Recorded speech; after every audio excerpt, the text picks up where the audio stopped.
I gotta go with the BMF, man. You better. I was gonna just hang up the whole string. It's Holloway all day. You can't beat the BMF right now. He is on a fucking heater. He Dog, is. dog. Let me tell you. I never had Ilya beating him. Like it's getting more ridiculous, and I'm getting more. I was already favoring Max, and as I've watched and listened, I favored him more because I'm really into psychology, and when I'm reading MMA Junkie, MMA Weekly, all these things, and it's all these interviews of Ilya and his coaches being like, Holloway won't stand here, point to the ground and fight. And then I see all these Ilya interviews. Holloway won't stand here, point here and fight. Then I see all these times they're together. Ilya's like, you won't stand here and fight. I'm like, dude, to me as a coach, it comes off as like desperation.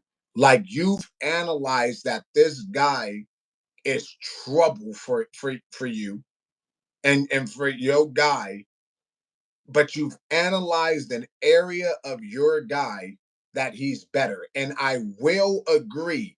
Me, Dom Rogan, the way I look at it, if Max Holloway was to do that point down and punching thing like he did with Gaethje, in those kind of exchanges, even I favor Ilya because his best combinations are close range and he favors the liver shot overhand liver shot or the overhand liver shot overhand. Those are his favorite combos. Ever since UFC 300, when you saw Ilya just on the side after Max got that walk-off win, Ilya's just standing there like, oh shit, Yeah. I have to fight him next. He Damn. does this thing where he's like, Max Holloway didn't want to fight me. He tried to fight Chandler. He didn't want to fight me. He was forced. But then I'm like, dude, this is what's bad about being famous. You're held accountable for everything you say. And if anybody follows the sport of MMA, we remember when Ilya said, I'm not fighting Brian Ortega.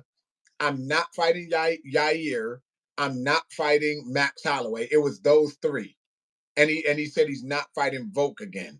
He was like, why do I need to fight these guys? Blah blah blah. And then he started coming out with the interviews about fighting uh McGregor and calling him out.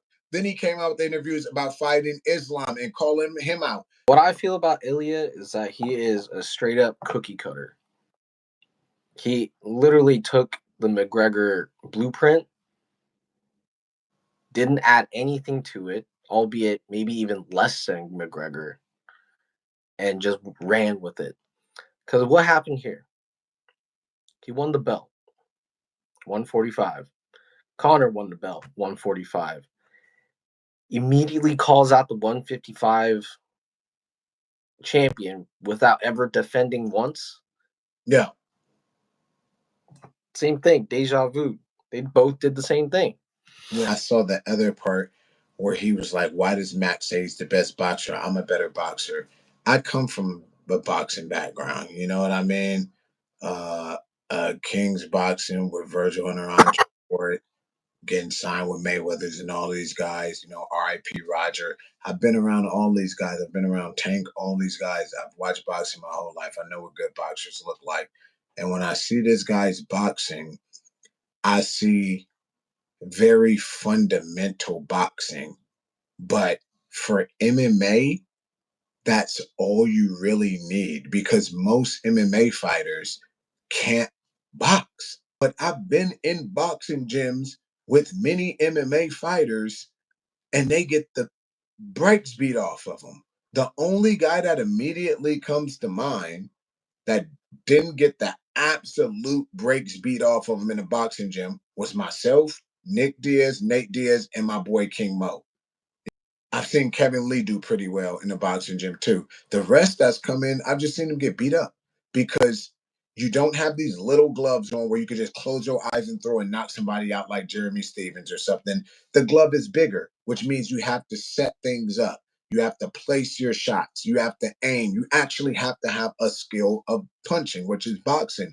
And these MMA guys don't get it and they can't box, which is now showing for the simple fact Chris Sevilla is beating guys who he would never beat in MMA, like Anthony Pettis and Jeremy Stevens, but he's beating their ass in boxing. He's been boxing longer and has better boxing skills. So Ilya is beating these guys. Like when he beat Josh Emmett, he did nothing special. You just saw Josh Emmett throwing like this, and he just boom, slide back, boom, boom. It was very basic boxing, you know, and